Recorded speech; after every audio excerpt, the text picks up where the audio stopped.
اللهم صل على محمد ایک قیامت تھی جو اولاد نبی پر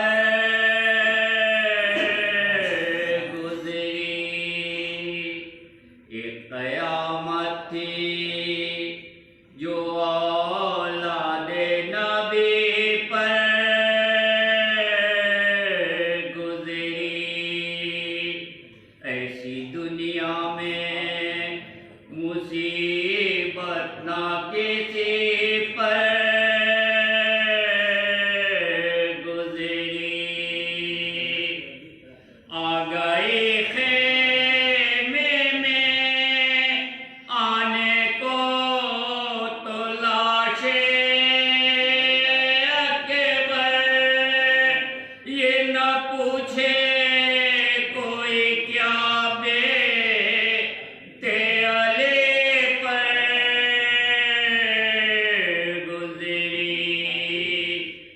قیامت تھی جو اولاد نبی پر گزری،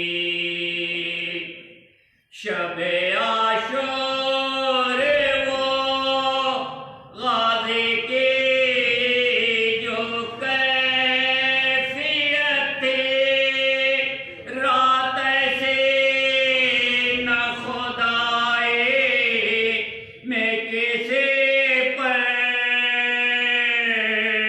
گزری، ایک قیامت تھی جو اولاد نبی پر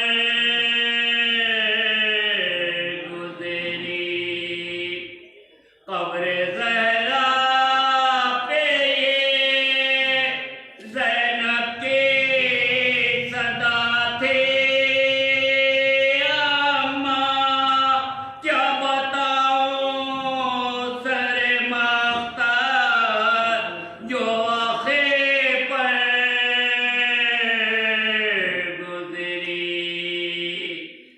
قیامت تھی جو اولاد نبی پر گزری، کب کسی گھر سے باہر کر کے جنازے نکلے، یہ قیامت تو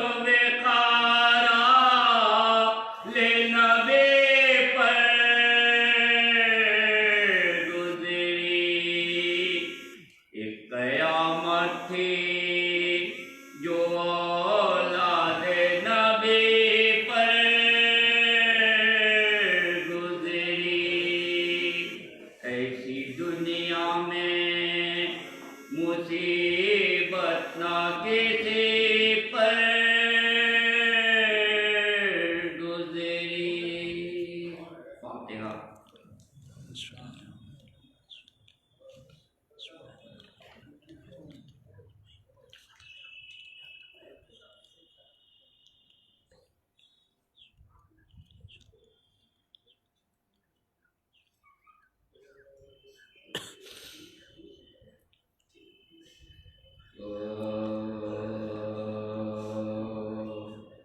دشمن کو بھی خدا نہ دے